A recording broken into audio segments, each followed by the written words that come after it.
Hey guys, Sean here and welcome to the F1 Word, and we are live on a Sunday again. Massive apologies, by the way, for not getting a midweek stream up. There was just no point, what with the disaster that was day 3 of pre-season testing. How is everyone in the chat tonight? Everybody good? Looks like you're all ready for a bit of a debate and a chat. We'll be joined by John T in just a second to go over the first week of testing.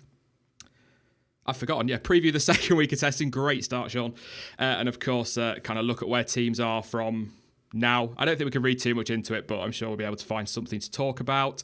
If you are watching, don't forget to subscribe. I will give you a shout out at the end. I'll try and remember, actually, one of the mods, your job tonight, any one of you, remind me before I end the stream to shout out to anyone that subscribed, because I do tend to forget. You can also follow me on social media. Links are all in the description down below as well. So let's start off by bringing in Jonty. Good evening, Jonty. Good evening, Sean, and everyone. How are we? Yeah, not bad. It's been, feels like a long time since I spoke to you. We normally speak on a Wednesday, don't we? This is just not good enough. Yeah, the weather put paid to that one. It it was an interesting one. I was just saying now, we'll talk about pre-season, but I mean, we can't take a huge amount from it. The weather was not representative of anything we're going to ever see in Formula One, realistically, apart from maybe Silverstone in mid-July. But yeah, what are your first thoughts on testing then, John? I mean, first of all, it is great to have F1 back, but like I say, not really reading too much into it yet, are we? No, you can't read anything to the Times over the first week of testing. The last couple of days of second week, maybe, but I think the biggest talking point we've got from the week is Toro Rosso. Yeah, I mean, I've been saying all week in my roundup videos that obviously the times I tend to ignore, and a lot of people say to for the first test, it's all about mileage. Toro Rosso, we all expected, well, we didn't, if you listen to everyone through the winter, we didn't even expect them to be able to start the bloody thing, let alone actually rack up 324 laps, I think it was, which is 101 fewer than McLaren and Honda managed all of last pre-season testing. And let's not forget, they only ran effectively for 3 days. It's just unbelievable. Yeah, it's an amazing turnaround. I mean, I think everyone was half expecting the garage to be on fire. Honda have done some amazing work over the winter. I think I look back to those leaked quote-unquote photos we got. The people were talking about the spray behind the cars, weren't they? Going, oh, it's that's all the smoke from a Honda engine, haha. And then they've turned up and surprised us all. I mean, obviously, reliability is one thing. Speed and pace, same thing basically, but that's a completely different thing, isn't it? You know, they could turn up, have the most reliable car, but if they're 6 seconds off the pace, there's no point. But do you think Honda's main focus had to be reliability through the winter? Oh, yeah, absolutely. There's no question that they had to work on reliability. You've got that old adage from all of motor racing to finish first. First, you've got to finish. And we saw a few chaotic races last year where people who wouldn't have been getting points were up there just by staying on the track and going around. So it really could pay dividends. They've just got to work on that speed next week. Yeah. Come back to that in just a second. Couple of super chats coming through. Anthony says your videos are great. Keep up the fantastic work. Thank you very much for your contribution, mate, and also you as well, James Armand. Fantastic. That goes a long way to helping to improve the content on the channel. I think for me with Toro Rosso, if you get, like we were saying there, a Baku-style race, as long as they finish that Grand Prix, they might get a 5th or a 6th. But if you look at, say, Carlos Sainz last year, if there's a dodgy race or a clever strategy to be played, he would pick up the big points. Can Gasly and Hartley do that? Do we really think they're going to be able to deliver those points when the chance crops up, if you know what I mean? Well, we can hope so. Like we said when we talked about them in streams before, they're largely untested with regard to F1. You know, they were coming in and out through different races over the course of last season, so they haven't really had a chance to settle, get to know their mechanics and their race directors and whatnot. So I'm hopeful for them. I really am. Another super chat just coming through again. The Epic Gamer 321. He says thoughts on Kubica. Thank you for your contribution, mate. We'll be coming on to Kubica in just a few minutes, so don't worry, I won't forget that one. Yeah, I mean, I'm hopeful because Brendan Hartley seems like a really nice guy. He's obviously quick. We saw that last season in all the series he was competing in. Gasly's a good guy as well. We've had this before, haven't we? Young, if you like, drivers coming to Toro Rosso, and we've sort of said, oh, are they going to be as good as a Sainz? Are they going to be as good as a Verne, for example, and then they always seem to deliver. So I think the problem for me, at least with Gasly and Hartley, is they're pretty big shoes to fill. You know, if you think Verstappen went out, Kvyat covered that, but Sainz has gone out as well. They're big shoes to fill, and they were delivering, but I don't know. I'm like you. I'm really hopeful they're going to do it. Biggest talking point of day one, really, was Fernando Alonso. McLaren just can't catch a break, can they, Jonty? They really can't. Yeah, 3 wheels on my wagon is not the ideal start after, what was it, just 3 or 4 laps? Probably not even, or is it the first lap? I can't remember. I think it was one of his first ones out the pits, wasn't it? It just all... Yeah, but it's good that it happens then, because it's a standard part. Then if it's, what should we say, an intrinsic default fault in that part, then they need to find it early. I can't imagine that'll be happening again. I mean, Zach Brown said it was a faulty wheel hub originally, but it's come out towards the end of the week that it was actually a bolt that wasn't tightened correctly. Well, if the articles are really to be believed, because they just seem to contradict each other all over the place. But yeah, I don't know. I feel for McLaren. It wasn't a great start to the week. They did bounce back. We'll come on to that in just a minute. One team, well, 2 teams actually launched. Obviously, Toro Rosso. And that Force India, Jonty, what do you reckon to that? Because that, for me, when I saw it on day one, I thought it looked even better than last year's car. Obviously, livery only, because obviously it's pretty much a repainted 2017 car. But personally, I actually like last year's a bit better. I think this pink is a bit bright and in your face. But it will probably grow on me over the year because it's the only one with some real colour. Very strawberry milkshake, isn't it? We'll give it that. Yeah, Force India. We might have to talk about them while I'm talking about the livery there. Not the best first week. Let's see if I can find my my notes here for the week. 166 laps, the fewest of anybody. Obviously, we've already said we can't really look at testing and can't really take anything from it. Do you think that's an issue they're having? I haven't read anything that says they've got an issue. Or do you think that teams weren't running as much because there was just no point because of the conditions? You do get the feeling that a lot of teams didn't want to run because of the conditions, but I have to say, if I was running a team, I'd want them out there. That's vital wet weather data that they don't get that much of during testing usually.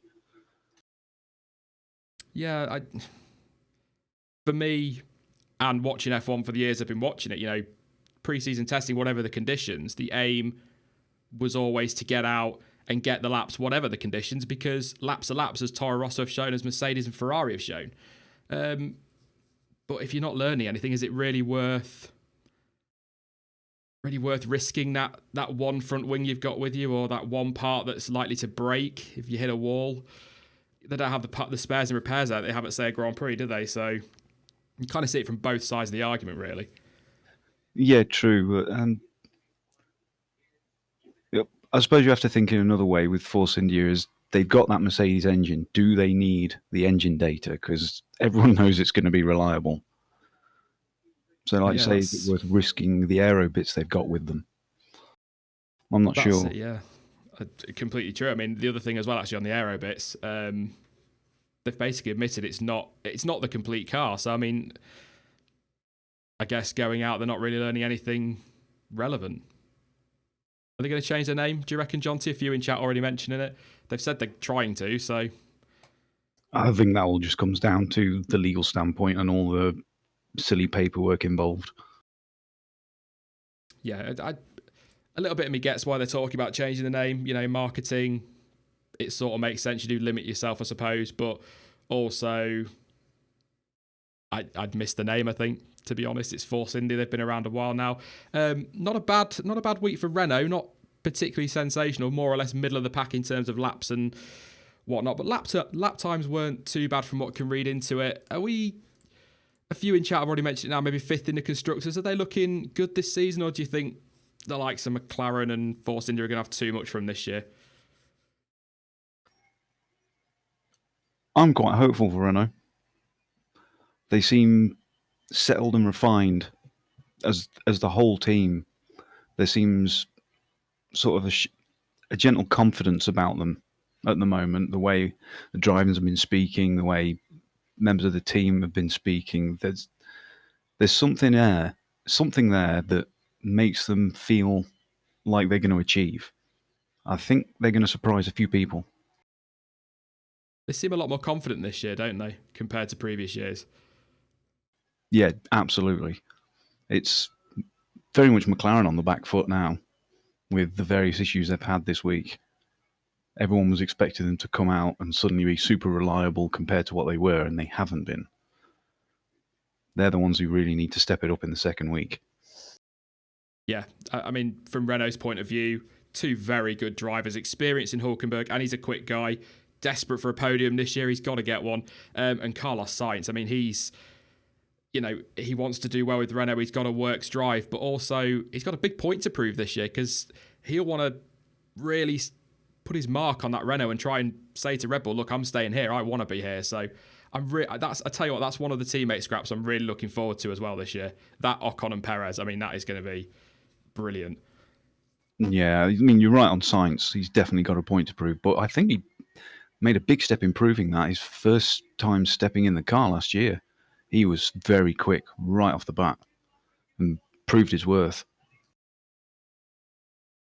I like Carlos Sainz. I'm a bit of a fan, I'll be honest. He's a nice guy and he's a quick guy as well. So we'll talk about Ferrari.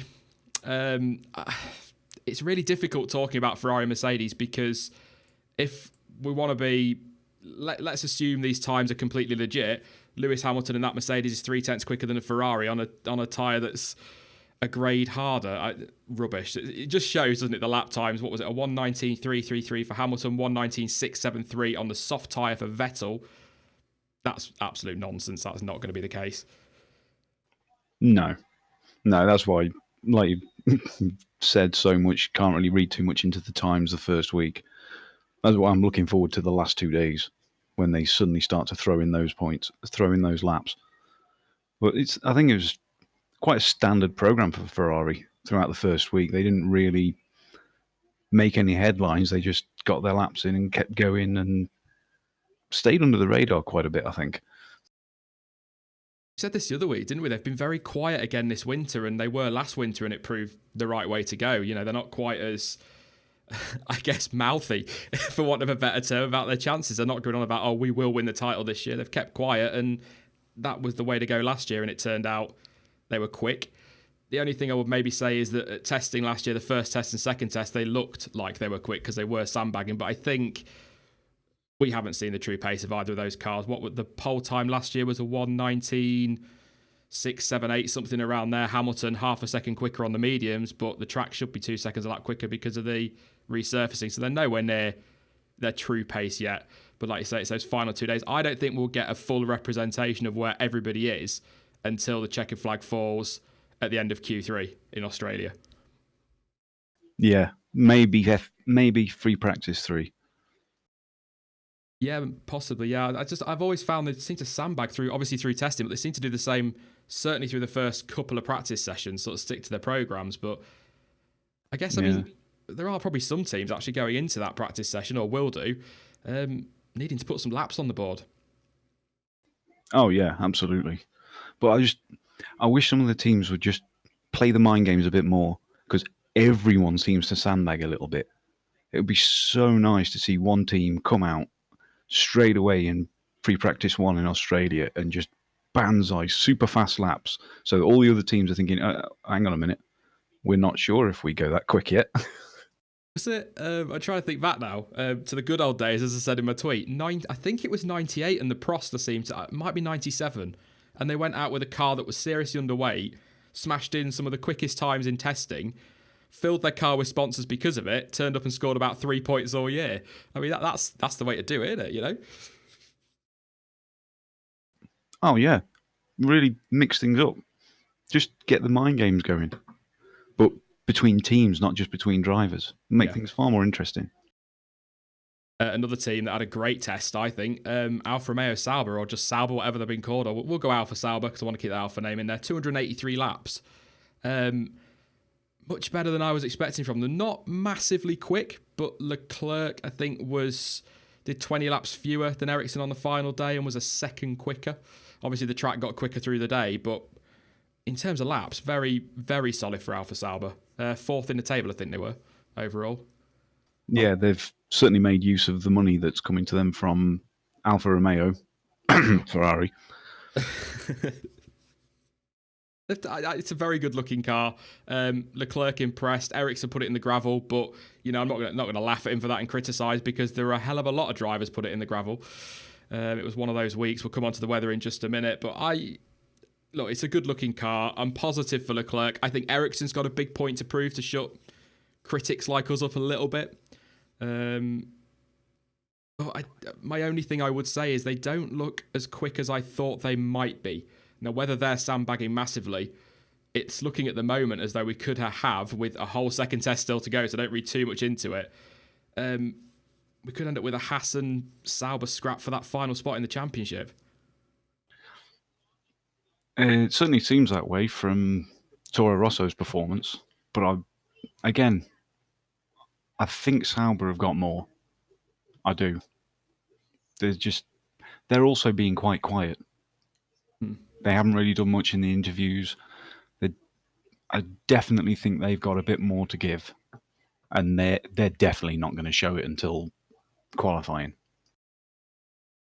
Yeah, I mean, based on the fact they've got the up-to-date Ferrari engine alone, especially with the new rules around customer engines coming in this year or being sort of forced a little bit more, they're going to be quicker than they were last year. But I just thought I expected more. But like we say, you can't.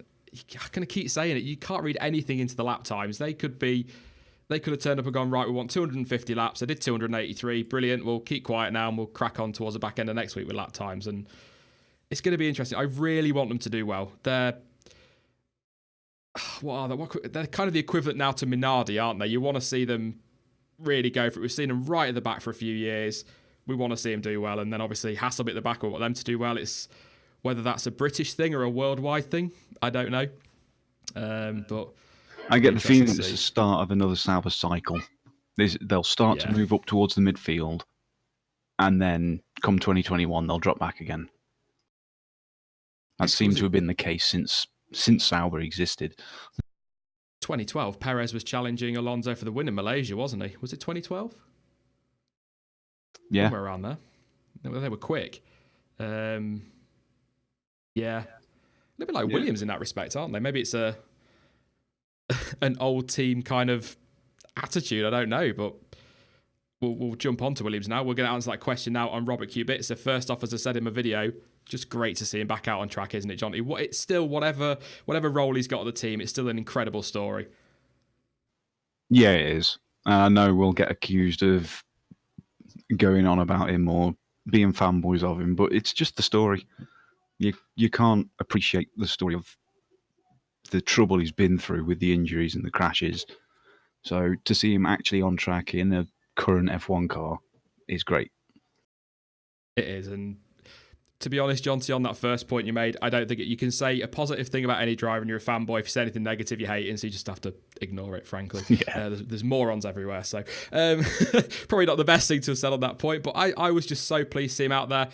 He did go considerably quicker than Lance Stroll, actually. That's not knocking Stroll. It actually surprised me. Stroll bounced back on, I think it was day 4, showed much better day.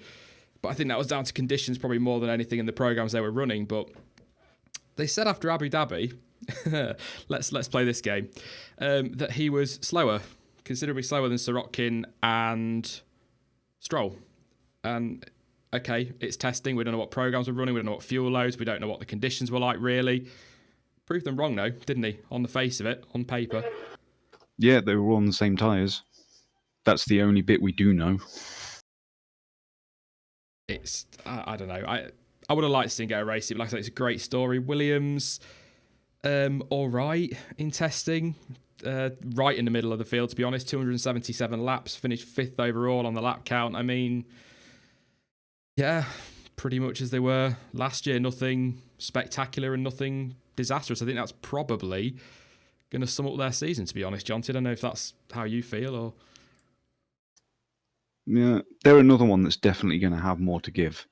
What with the Palillo involvement, they will definitely be holding stuff back because everyone will be expecting them to be quick. Well, at least quicker. It's a very nice car, though.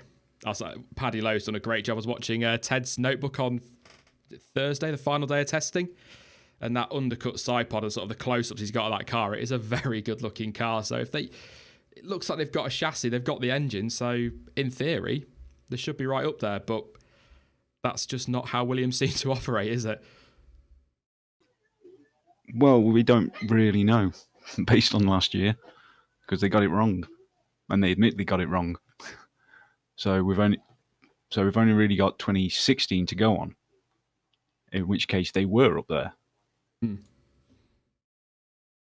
Challenging, yeah, a lot. I don't know. They're another team like Sauber, aren't they? Just kind of do great things, or sort of jump up the field, fall away again, jump up the field, fall away. I want them to nail it. Last year, very quickly then on the Martini deal as well, John T. They're saying it's the end of their commercial partnership and Martini have reached their goals.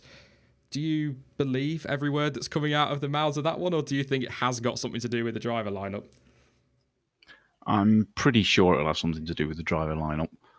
There wouldn't be rumours and reports of it either being a clause or a recommendation for having a driver over 25, but things like that wouldn't come out if there wasn't something to it. Yeah. You know, someone wouldn't just pluck that out of thin air and make it up on the spot. There has to be some evidence that it was involved. So it's probably just keeping a pleasant face on it in the public eye. Yeah, I mean, the deal was up at the end of 2018, but there was talk last year they were negotiating it, and then obviously this is the case. It'll be a shame to see another title sponsor go, but at the same time, it's not the most exciting of liveries, is it? So probably won't miss it too much. Very quickly, we jump to Haas then. We just said there, possibly towards the back end of the grid. Not a particularly spectacular week. 187 laps, 9th overall. Magnussen had a better final day. Was he 4th on final day? Or something like that, I seem to think. He was P4, 120.3 on the Super Softs, 96 laps. So another team that I don't think we can really take anything from testing at all. I think they're definitely going to be better than they were in testing, but are they falling behind a little bit on everybody else? They seem to be, but they haven't really got as much to prove as everyone else. They're still a new team. This is the first time they'll actually be getting sort of some standard money from Formula One, being their third season in it. So I think the pressure's largely off them, and anything they do achieve will be a happy bonus. They just want to get themselves somewhere just above the back, but they are going to be having to fight for it.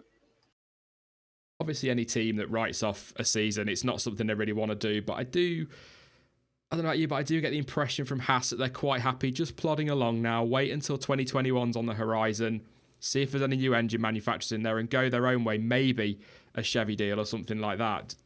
Just the way I kind of feel with Haas. Yeah, they're happy to, well, probably not happy, but they're content to be in Formula One for now. And if there is any truth, I think there's truth to the talks with Chevy, that could be a great thing for Formula One as a whole because it opens it up to other possible teams. Yeah. Not sure if Chevy would be able to produce that kind of engine. Because does Chevy have anything hybrid-wise? I know there's almost no comparison to road-going hybrids, but do they actually produce anything? I honestly don't know. I honestly couldn't tell you. There is the talk of Maserati, but that's just another Ferrari deal, isn't it? But a big American tie-in like that would be great for F1. It'd be great for the image over there, and it'd be great for Haas. So, I mean, we'll wait and see. We're going to have to talk about the big elephant in the room, though, John T. It snowed in Barcelona for the first time in a decade on Wednesday. Session pretty much written off, really. I think we got a total of what? Alonso did 11 laps, I think, was the only one to set a time, and then 4 others did a combined total of 6 laps or something like that, and they were all installation laps. Total waste of a day. There was the chance, of course, to extend the test or to extend the second test, and as ever, the teams couldn't agree. A complete and total waste of money. Do we need to be moving testing?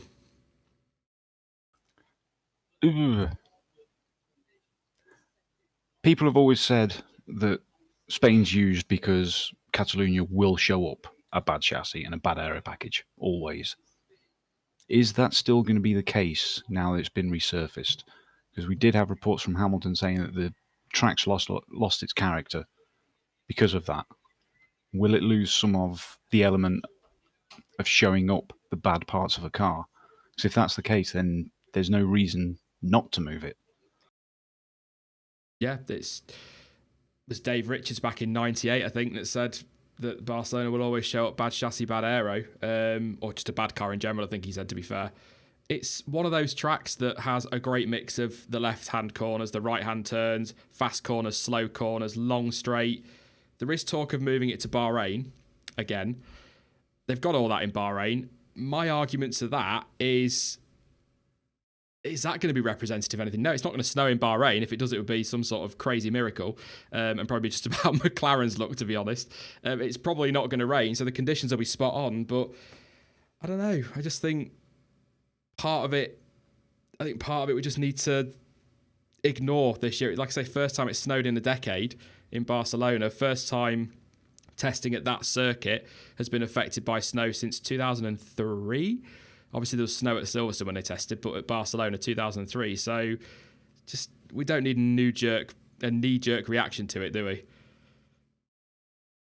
Not an instant knee-jerk reaction, but there are other tracks which could serve the same purpose and be less subject to the weather. I mean, it doesn't have to go all the way over to Bahrain. There are other tracks in Europe that could be used, or even tracks in America that are going to be much better seasonally. Yeah, it's Bahrain to me, and people in chat saying Abu Dhabi, not a great racetrack, could be good for testing, but we have to remember as well, they stayed in Barcelona for the money they were saving, but it's the logistics of it all. You can fly a new front wing out from the Midlands to Barcelona quite easily in a few hours. You can't do that with Bahrain. It would cost a fortune. It wouldn't get there quickly. So logistically, it makes sense to stay in Europe. But the teams seem to be really pushing for Bahrain. I mean, as fans, it makes no odds to us, really, because we don't get to see an awful lot anyway. But Barcelona just works. I don't know if that's me, my old head. I don't know, but yeah, it does just work. That's why I brought up the point of the resurfacing. How much is that going to change the characteristics of the circuit? It's already been commented on by drivers, so. But I did see in the comments to one of your testing roundups, someone saying, why not just have the testing in Australia? Which, with all the constant talk of reducing costs in F1, would make a lot of sense. Yeah. But I think about the track, if it would be I mean, they're there, aren't they? They're going to have to be there anyway. I mean, that was Christian Horner's argument for Bahrain, was it's on the way to Australia, but if you're leaving the UK anywhere, it's on the way to Australia, isn't it? So,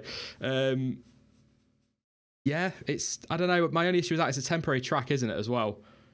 Albert Park. I mean, it would be set up by now for the opening race. Yeah. Or somewhere over that side of the world, just not round the corner quite literally, but more or less. I mean, good tracks in that area. Possibly go Malaysia. Yeah, that's on the way. Gets use of a good track. Anthony Harvey says, make Silverstone the test track. They did that and it snowed. The problem is the weather, isn't it? That's the problem with Silverstone. Yeah, I mean, it's much more likely to snow there. This was a freak occurrence, as people have said, it's once in 10 years. For what it's worth, I will say Fernando Alonso topped the session on day 3 of testing. I didn't do a video because there was just no point. It would have been... I could have stretched it to a couple of minutes, but it probably would have been a 30-second video that literally just said Alonso was fastest, it snowed, no testing really took place. So, yeah, let's jump on to the final day, day 4 then. We didn't talk about Mercedes earlier on, but quickest time of the week so far. Some good laps as well over the course, only beaten by Toro Rosso. Valtteri Bottas, though, sort of off the testing talk, I guess, has already started to throw a few punches, I guess. talking about wanting to challenge Hamilton, and he's not going to play the mind games, which is him playing the mind games. He seems, I don't know, he just seems to be coming out fighting this year a little bit more, which I really like. It's not something I've ever really seen in him. Yeah, he certainly seems fired up for the year. That's definitely certain from what he's been saying in interviews. I really hope that he does, because he did just kind of sit back and let Hamilton get on with it and was happy to play second fiddle. Whether that's a part of being in the team for the first year, I don't know. Just wants to get settled, but it would definitely help the championship as a whole if he's got his teammate to battle against as well as the Ferraris. Yeah, I'd love to see him compete for that title. I really would. We did our live stream looking at the Mercedes. There wasn't a lot on it on launch. Definitely a lot more on it now, though. Still stunningly packaged. Are they the team to beat, do we reckon, Jonty? Or, again, just way too early to call, isn't it? It is quite early, but it's safe to say they're going to be the team to beat. They're always going to be fast. The engine's always going to be good. Yeah. I don't really know what to say about Mercedes, I'll be honest. It's one of those awkward topics as a Brit, for obvious reasons. Back to the morons everywhere comment earlier, but I think I've been saying all winter, I just think Vettel's going to have a little bit too much in the Drivers' Championship this year. Got to bounce back, got too much to prove in 2018. The problems last year, Ferrari needs to sort out their reliability. I can't see him not winning the Drivers' Championship. It's neck on the line, I know, but I don't think Ferrari will do the constructors. I think Mercedes will do the constructors because they've got two very consistent drivers. But yeah, I don't know. It's difficult with Mercedes. We will have to jump onto Red Bull though. A pretty, I would say, a miserable week. 209 laps, third from bottom of the table, but they seem quite happy. Just saying, we didn't get the laps in. Conditions weren't great, so we wouldn't have learned anything. Blah blah. Typical Christian Horner stuff, really, but they've got to be concerned with that few laps, haven't they, Jonty? Yeah, definitely. Red Bull aren't a team that can get by on just a little bit of data. No, they're relying on that chassis is stunning, though. I keep saying it, but Max Verstappen ended the week in the gravel. Daniel Ricciardo looked good. Max Verstappen looked okay till he had his moment. We can't read a lot into testing. Again, I've probably said that a million times already. But I don't know whether Red Bull shoot themselves in the foot a little bit with some of the things they say. To come out and say they're quite happy with 209 laps, they'll do more next week. That's fine, and they may well be. But the truth is, what if something goes wrong on Tuesday morning and they lose a day and a half of testing? They're in trouble. Well, they certainly won't have all the things to fall back on that the other teams have got. They won't know what the car's doing as much, especially with questions to the Renault, that Renault have come out and been on and on about reliability, but it turns out they've not completed as much laps as any of the other engines, I don't think, if you combine all the teams. So there's definitely concerns there already. Yeah, I don't know. It's one of those things, isn't it? It's said it 100 times, a million times, and this sandbagging goes on all the time in testing. So maybe it was that they didn't want to do the laps, but I just think laps are important. You've got to want to do the laps in testing. That's what it's there for. Otherwise, why bother turning up? Just do it in the simulator. So I don't know. It's not disastrous. 209 laps, if they get a good Tuesday, good start to the week, they should be okay. But it's the downforce on that car. We said it when we were looking at the car, didn't we? It looks absolutely stunning. If Renault turn up with an engine, I think they'll be up there, whatever happens in testing. The problem is, if they go into the season on the back foot, it might be 3, 4, 5 races before we really see what they can do, and that's possibly championship over already if the top two don't have reliability issues and disappear. So I don't know. I guess we'll see. We'll see next week, Jonty. It's going to be a good week next week. We should get more representative lap time, shouldn't we? We should have a rough idea of where we are. Not completely, but we should know by the end of the week who's going to be top dog, if you like. Yeah, they'll definitely have a better idea. And also next week, I'm sure we're going to see some very odd bits stuck to all the cars here, there, and everywhere. Not just the aero sensors, because they always look strange, but I think there's going to be just a few little ideas thrown around the T-wing area, more around the barge boards, just to see if people can find something weird that works. That's what I love about testing the most, when teams just try the outlandish stuff just to see what happens. Yeah, they don't get the chance to do it in the season quite so much anymore, do they? So, yeah, I mean, there is the argument as well, of course, that the drivers probably aren't on it 100%. I think Mercedes, from what I've read, probably have a lot more in that car than they show. But flip that over, Ferrari have probably got a hell of a lot more in the car than they showed as well. There's no way, I don't care what anybody says, no one's going to convince me that Ferrari are turning up to Australia half a second off the pace. There's no way. No, they certainly won't be that much slower. They'll a tenth or two, maybe. Yeah, I can see over another one like last year, over the course of one lap, I think the Ferrari probably will be weaker to the Mercedes. I think if you actually consider how quick that car is over one lap anyway, and then put Lewis Hamilton, who is unbelievable over one lap when he gets it all right. But as we saw last year, race pace, Ferrari kind of had them, didn't they? So it was only really them shooting themselves in the foot that cost them the title. So it's going to be an interesting one. I'm really looking forward to next week. I hope we get a rough idea. Otherwise, it's going to be Australia before we know, which actually, John T, is only 3 weeks today. Lights out. Which is fantastic. Yes. Can't come soon enough. There's a super chat. Victor, I'm guessing that is. Sorry if I've said that wrong. I do apologise. Thoughts on the F1 theme music? I have not heard it. Have we got a release of it? That's the first thing I'm doing after the stream. No, I haven't heard it. I've seen the talk and discussion about it being produced by some Hollywood soundtrack composer. Okay. Anybody in chat? Is it any good? Or is it really, really cheesy and awful? It's F1. It's got to be cheesy and awful. It can't be anything but. Yeah, they're just planning on it, and a composer's been announced. Okay, so it's not actually been...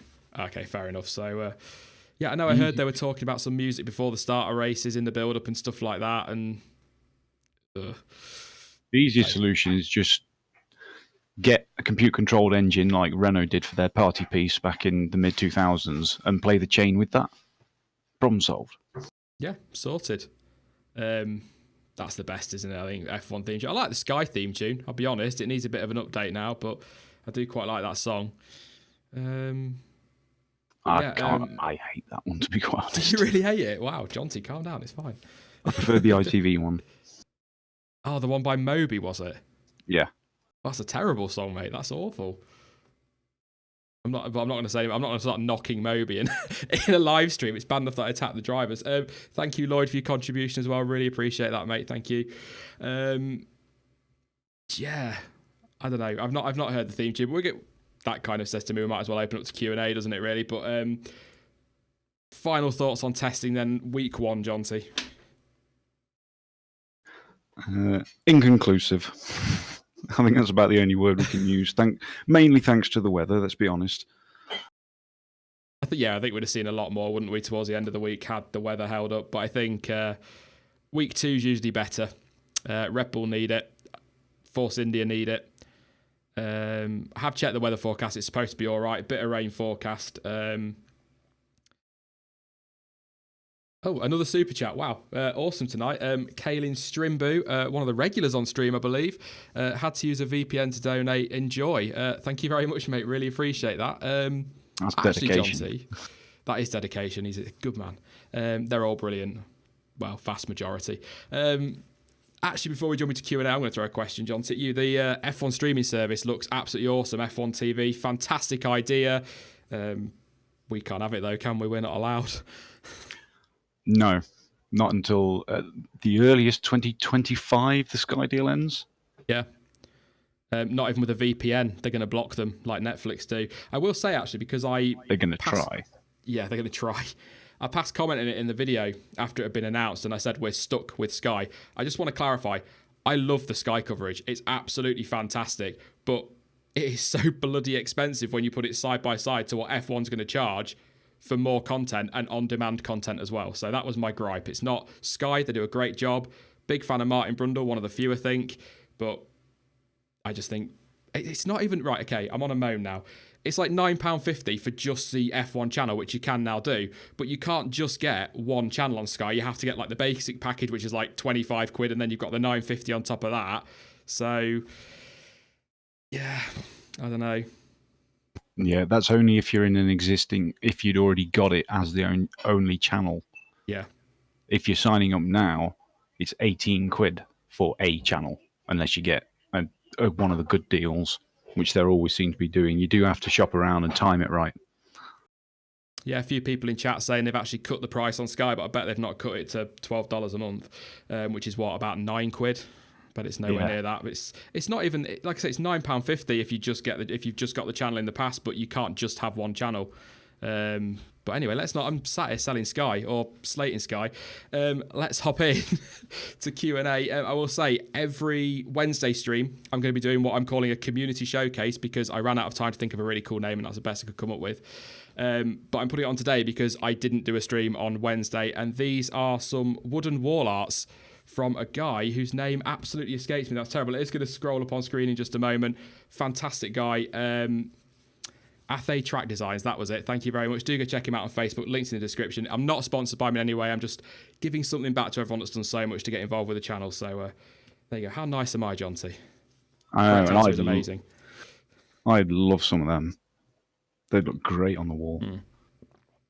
I've seen them on the internet before and they look absolutely great. So something I'm probably going to be purchasing at some point once things pick up a little bit, recovering from Christmas and whatnot.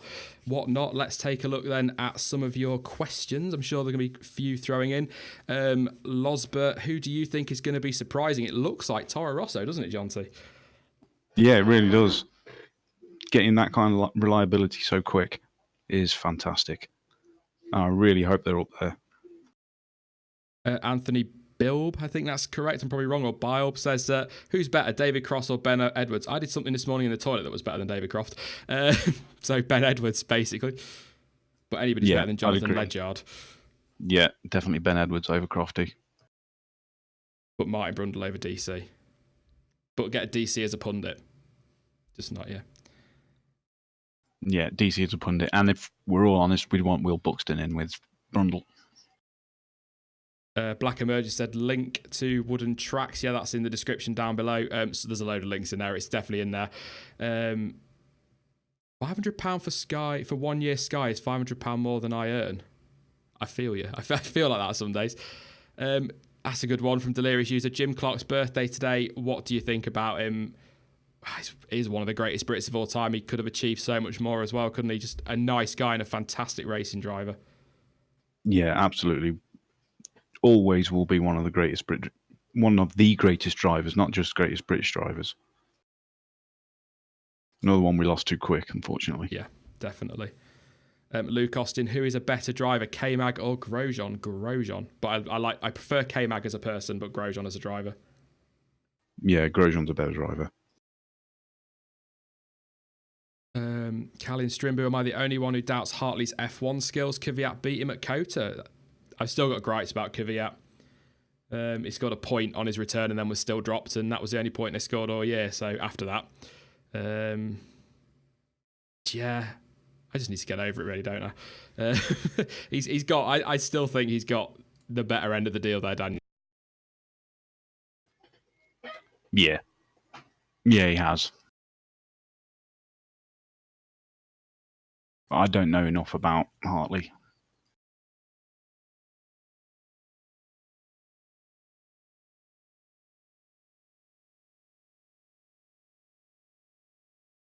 Have you gone, Sean?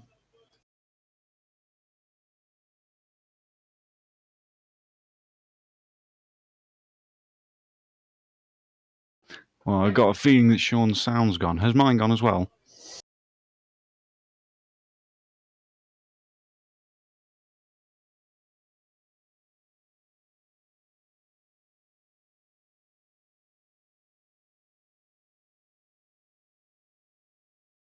Well, I'm still here. Let's try and find some questions. I wasn't paying attention because he was.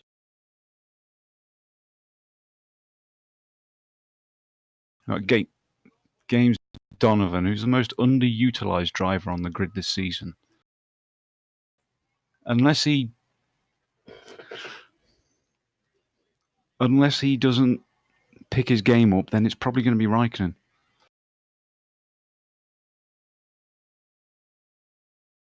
Definitely needs to step up his game as opposed to problems with the team. He needs to want it again.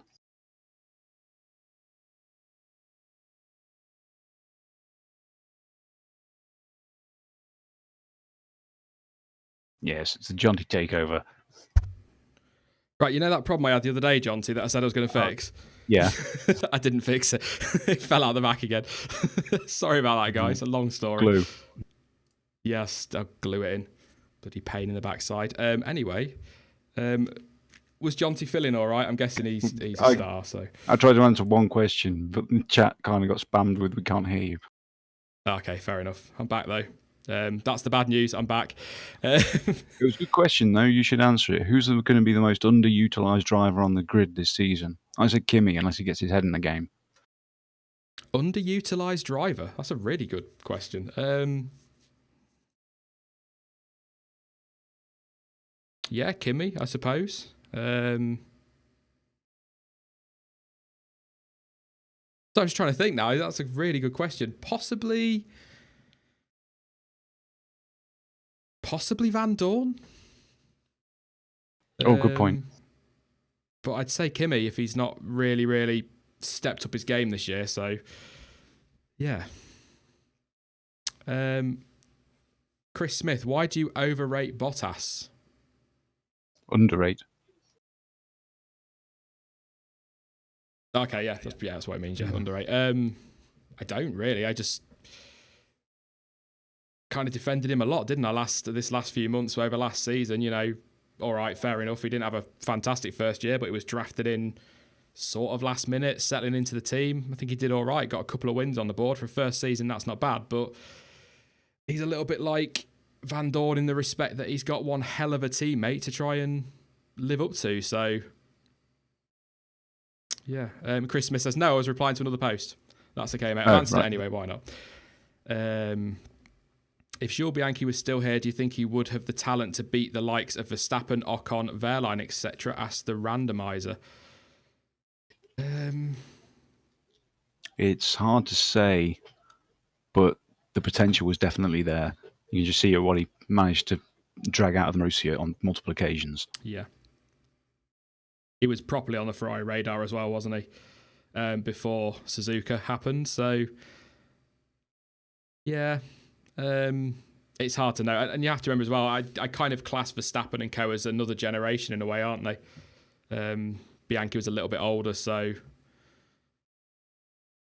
yeah, I don't know. I think he would have been in a Ferrari, that's for sure.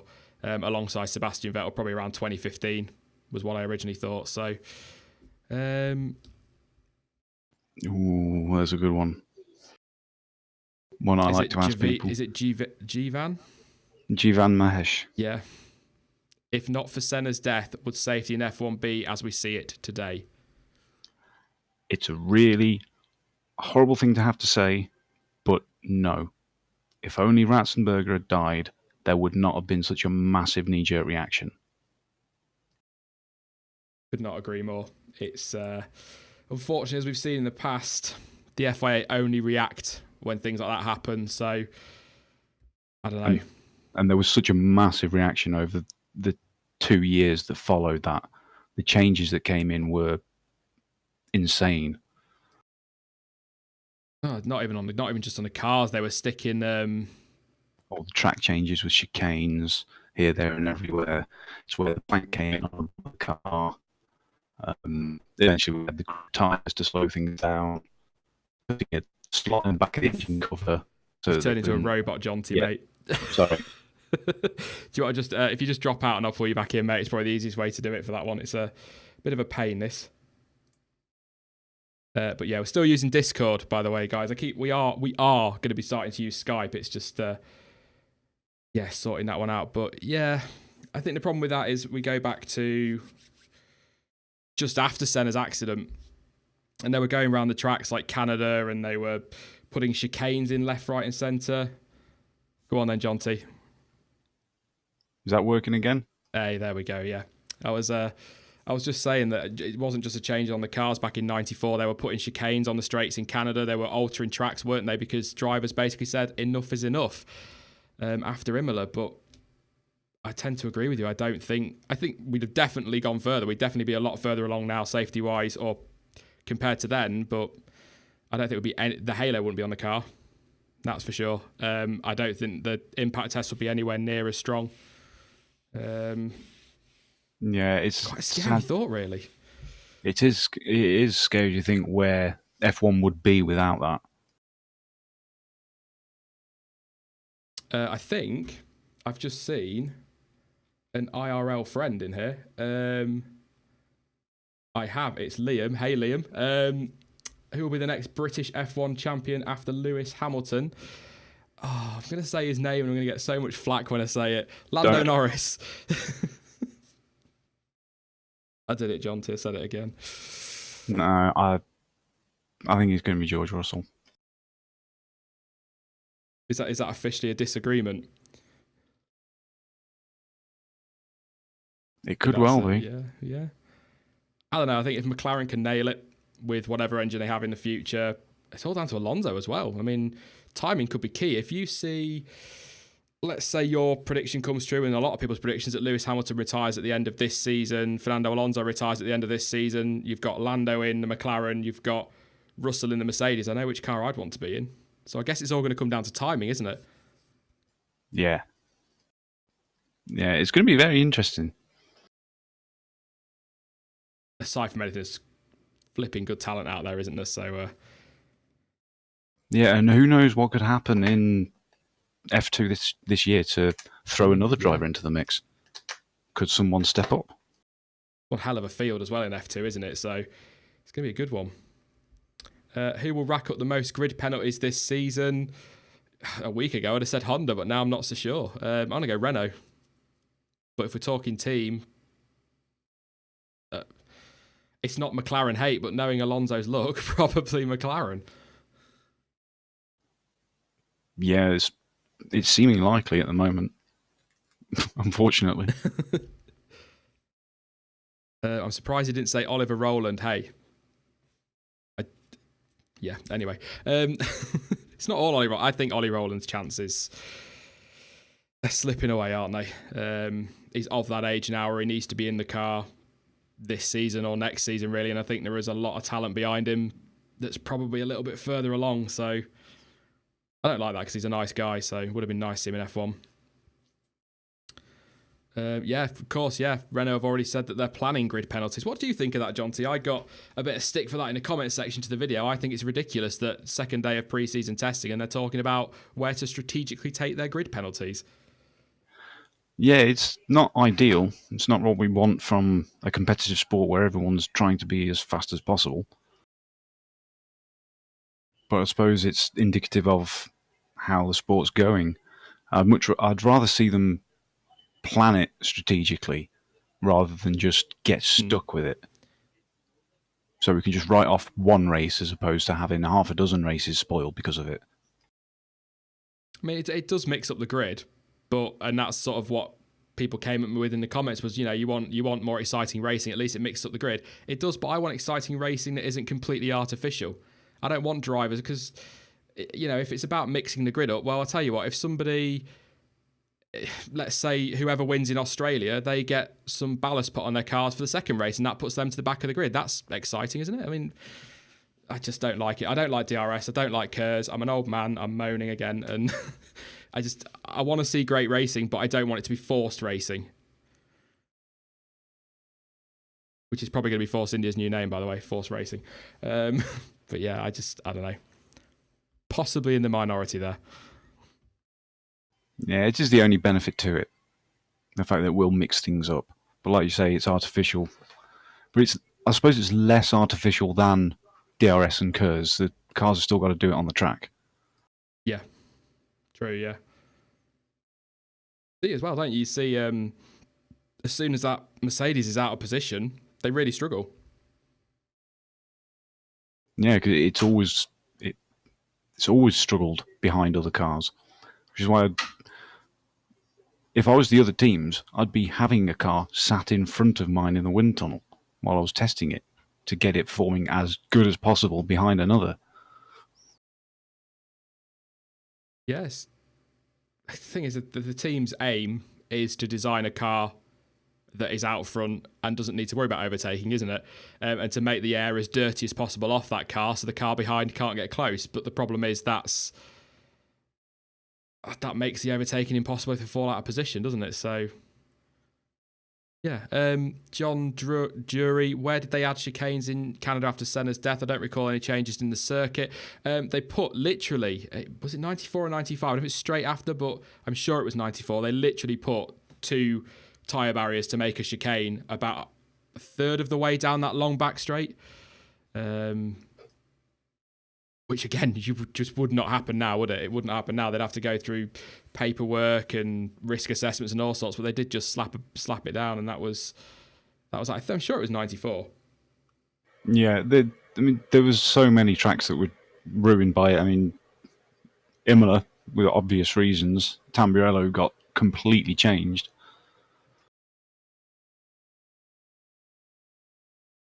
Yeah, there was a lot they changed. I mean, that's just that knee-jerk reaction thing. It's not even knee-jerk reaction, it's the lack of it. And then somebody dies and they have to do something. It's like, yeah, too late. We all want more exciting races, but for that to happen, then the playing field must be way more equal. But that's going to be impossible in these times, says Martin. Yeah. Yeah, that's true. It's not really a lot to say to that, is there? It's absolutely, the way F1 is. It's all down to who's got the control at that point. I mean, Ferrari have the power to say no to this and no to that. People talk as well about engine parity. I don't want one engine manufacturer to come in, because then you're just going to end up with a grid full of Williamses, which, will give you great racing in many ways, but I still want the Ferraris and the Mercedes and the Hondas and the Renaults on the grid, so... but they could certainly make changes to the aero rules, couldn't they, to really mix it up without having to worry about engine parity. Yeah, and I think that's one of the things that's going to come around in 2021. We're going to have another situation like someone just mentioned, 2009, where the aero was pretty much just wiped back to bare basics, certainly externally, and we had, a good championship. The Brawn was way out in front for the first half, while other teams caught up with a double diffuser, but it was pretty close through the rest of the field, and that's what needs to happen again. G-Van says, don't Ferrari and Merc look too friendly to each other? Christian Horner did mention that, didn't he, in testing that they're sort of acting as one, but I think listening to Sergio Marchionne and Toto Wolff, they have pretty similar ideas as to where they want the sport to go, don't they? And that seems to be why they're getting really close. And the problem for the rest of the grid is if Mercedes and Ferrari get their heads together and decide to work together in that front, then that's the end of that, isn't it? They'll get what they want. Yeah, it does. It always smells suspicious when teams are agreeing on everything and being friendly and all the rest of it. But I don't think they are as friendly as people make out. They are still competitive with each other. They still want to be the team on top.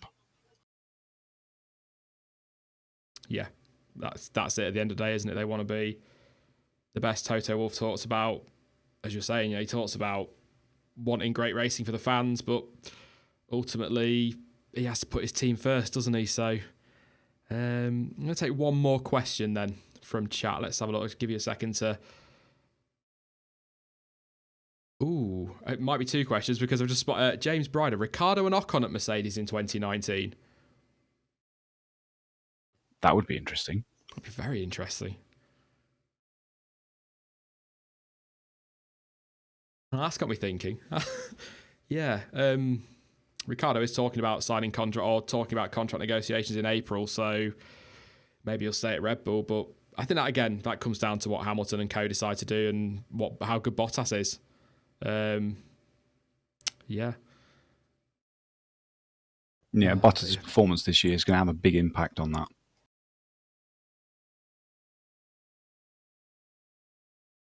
So I was reading some of the chat. I just love some of the sarcastic folk we get here. after my own heart. I'm a sarcastic sod at times, so I'm just waiting for one question.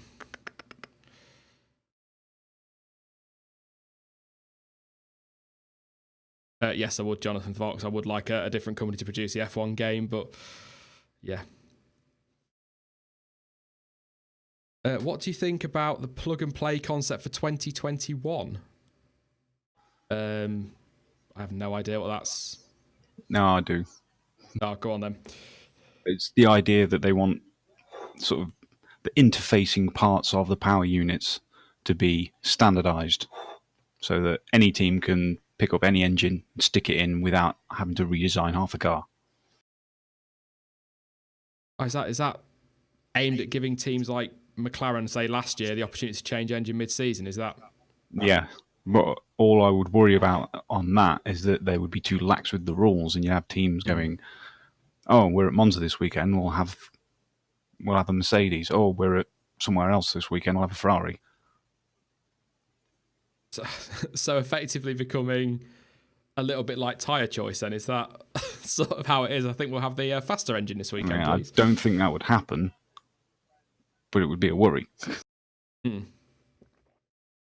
That'd be interesting. It'd definitely be interesting, but I've not read much on that, so I won't say any more on it. So yeah, we are going to end the stream there on an hour. I mean, come on, John, we're getting good at this now. Second week in a row I've managed to do this.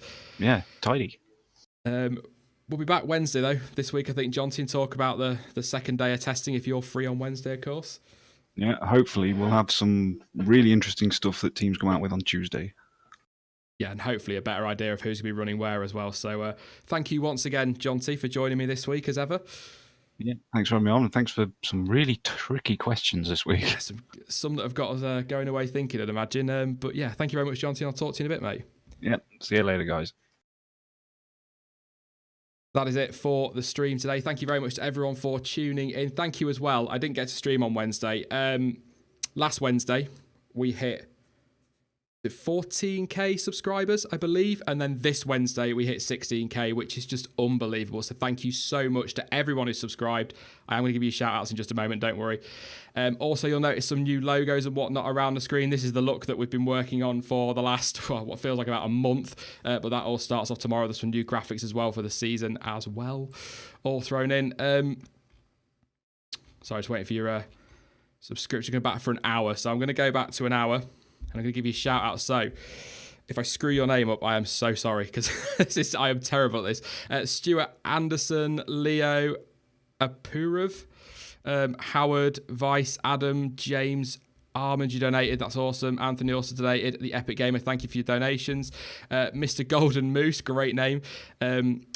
Ajla, Rick, Levy, Gregory, Philip, Zane, Puzan, Natasha.